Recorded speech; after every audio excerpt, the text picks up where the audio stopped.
children, good morning to all. How are you all? Hope you all are doing good. Me too happy to see coming with the one more session with you. Happy children. Okay, hope you all are also very happy.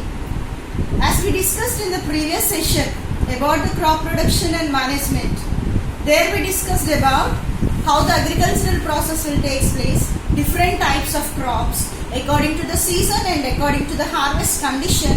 We discussed about different types of the crops. So, and also what are the processes involved in the process of agriculture.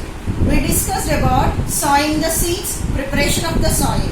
In the process of preparation of the soil, we discussed about the tilling and plugging. The most important process, the tilling and the plugging.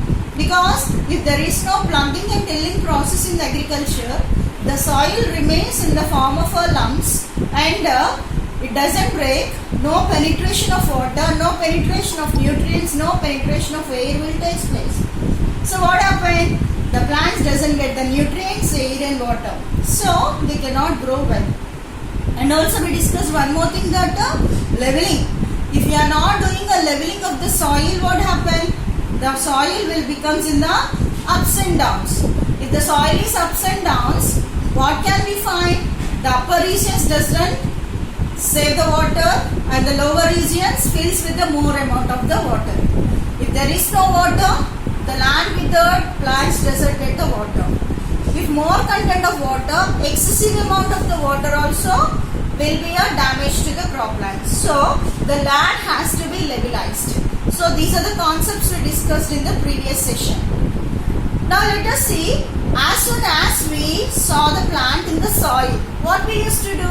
Generally we used to pour the water. Yes, even in agricultural process also, the next process follows by the process of supplification of water. The process of supplying the water to the crop plants is called as irrigation. So here we can see different types of irrigations, traditional methods and the modern methods. So let us see some different types of irrigation. The process of supplying the water to the crop plants in equal manner is called as irrigation. See the different types of irrigations: surface irrigation, localized irrigation, drip irrigation, sprinkler irrigation, center pivot irrigation, lateral move irrigation, sub irrigation and manual irrigation. In this session, we'll see traditional methods of irrigation and modern methods of irrigation. Modern methods of irrigation means drip irrigation and the sprinkler irrigation. So we'll see what is drip irrigation, what is sprinkler irrigation, how the previously they used to do the traditional methods of irrigation to the croplands. We'll see one by one. So let us see the traditional methods of the irrigation. The traditional methods, why they used to follow more traditional methods means when there is no technology development, there is no machines to supply the water to the croplands. So they used to pump, they used to do Rahat system and pulley system and chain pump system, chickle system. These are the some of the irrigatory systems they used to follow. These all are comes under the traditional methods. That means mostly they used to do in the manual manner. We can see here the pulleys and they used to drag the water from the wells and they used to pour in a column manner and they used to supply the water. They used to tie the cows to the some wood and they used to trawl the cows around the well. So the roller will roll on, the wheel will roll on and the water comes out from the wheel and the water will be poured to the croplands because the crop needs much amount of water. So in this traditionally they used to have to supply the water to the croplands. So when the technology is developed, there becomes instance of the technical manners that are the modern methods. Let us see what are the modern methods of irrigation. Coming to the modern methods of irrigation, let us see, first one is a sprinkler irrigation. The sprinkler irrigation, see children, you have an experience of having a shower bath, no? In the shower bath, we used to see fall of the water in the form of a raindrops from the top to the bottom. No, same manner they will fill the nozzles to the top and they connect the motor system to the pipes and they release the water through the motor system. You can see here through the nozzles from the holes of the tubes, the water due to the pressure, applying the pressure, the water sprinkles out and spread it to all over the crop plants. So, such a type of sprinkler irrigation will be supply the water to all parts of the crop plant and make the sufficiency of the water. Here we can see less amount of water we can use to the whole crop plant. No wastage of water, but the system is costly system. So to maintain this irrigation, we feel somewhat difficult, but we can save the water. Mostly they are more advantageous. The dryland areas, in dryland areas, we cannot get sufficient of water. No, at that areas they can use this sprinkler irrigation. So the another type of modern method is drip irrigation. This is one type of a drip irrigation, children. See, we can find a tube pipes. To the pipes we can find a nozzles. Nozzles means small holes. To each and every pipeline we find that a small nozzles for every plant. So they leave the water through the pipes by the motor. So drop by drop water flows into the crop plant. So here we can see the release of water, and here also pipeline we can see through the pipe the water will be supplied. But these are the efficient types of the irrigatory systems, but they are much cost. They have to pay much cost. So but they give a good result when there is no sufficient amount of water. They are effectively used for the irrigation process. Now let us see the advantages of irrigation. So due to the making of continuous application of water to the crop plants, they stabilize the yield of the crop. Yield means the amount, or we used to say the panta, good quality of the yield we can find. Protection from the famine. Famine means lackness of food. So if there is a sufficient of irrigation, good crop we used to get. We get good yield, so no famine. Improvement of cash crops, prosperity of the farmers. If the generally yield is good in condition, generally the farmers will be profited. Sources of revenue will be increased, navigation increase, hydrolytic power generation will be supplied, water supply will be sufficient, general communication will be there, development of fisheries also is good. So make use of irrigation, following this type of good irrigation to the crop plants always provide us a better manner profit to the crop, to the farmer as well as to the society. Nutrition to the crop is also very most important. As we see the simplification of water, not only by drinking water we live, the food is also very most important. The process of intaking of food is called as nutrition. In the same way, the process of supplying the nutrients to the crop is also called as a nutrients. So generally the plants used to have different types of the nutrients. Mostly the soil rich content of the minerals. Mainly the plants used to have micronutrients and the macronutrients. These macronutrients, phosphorus, potassium, these all are rich in the soil. Even when we supply the water also consists rich content of the minerals as the nutrients. So these nutrients should be provided to the crop plant for the better growth. If we eat the food only, we have a good growth. In the same manner, if you give a good nutrition, if the soil consists good nutrients, the crop is also will be very healthy. Let us see different types of nutrition conditions to the crop plants. Let us see the micronutrients. These are some of the micronutrients. Micronutrients, vitamins, microminerals, trace elements, and also included at the least of iron, cobalt, chromium, copper, iodine, manganese, selenium, zinc and molybdenum. These all comes under the micronutrients. These micronutrients are nothing but, micro means very little quantity.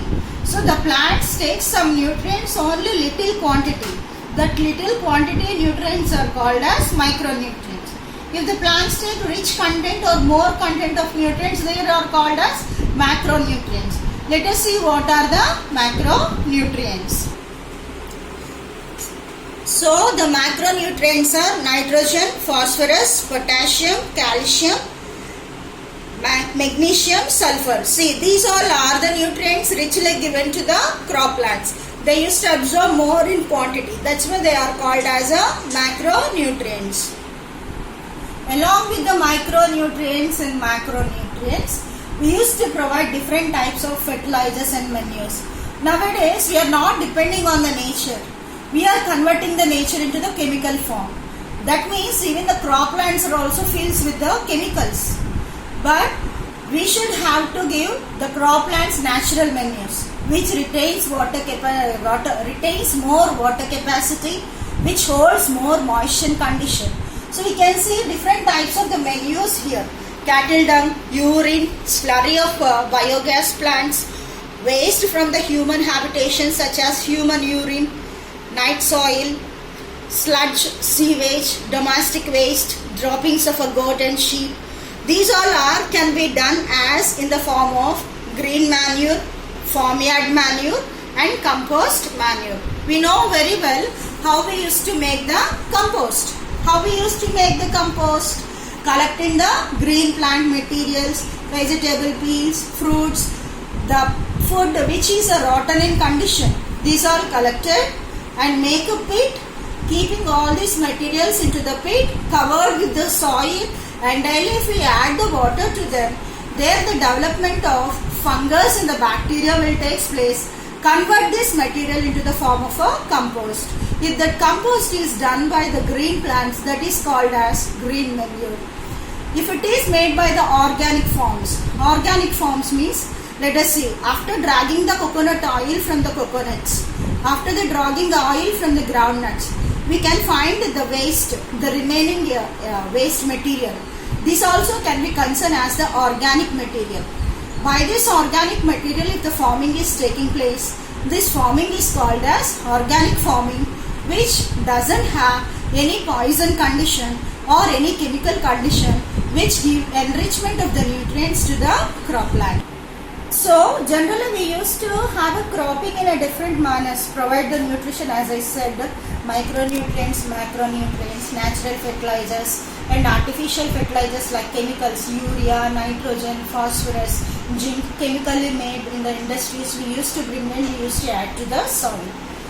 Along with that, to enrich the nutrients, continuously we used to grow the crops in the land, only the same crop if you added.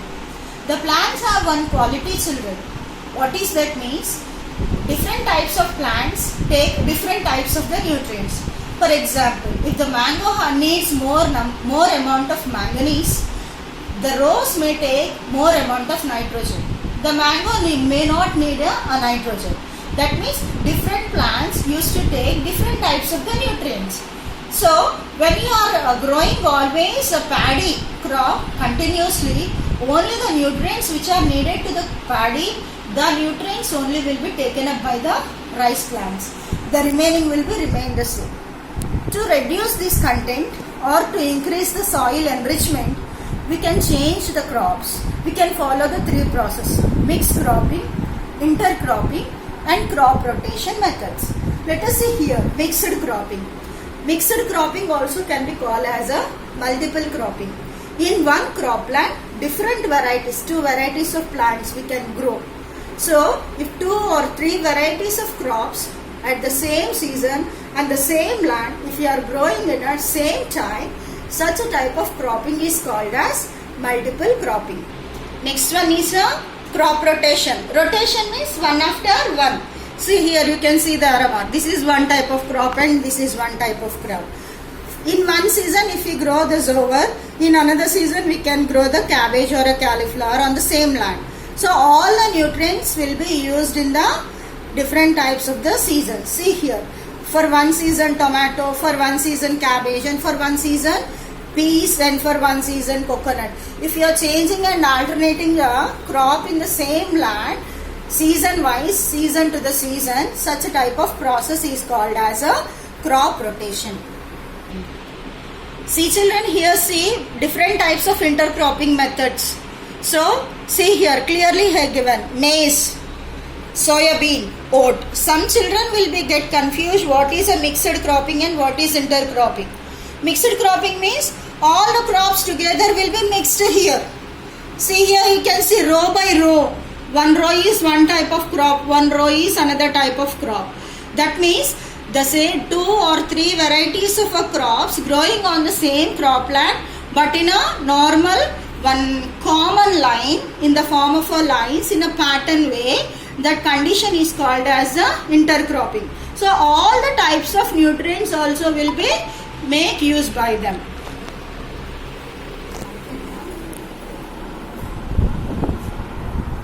Maybe this is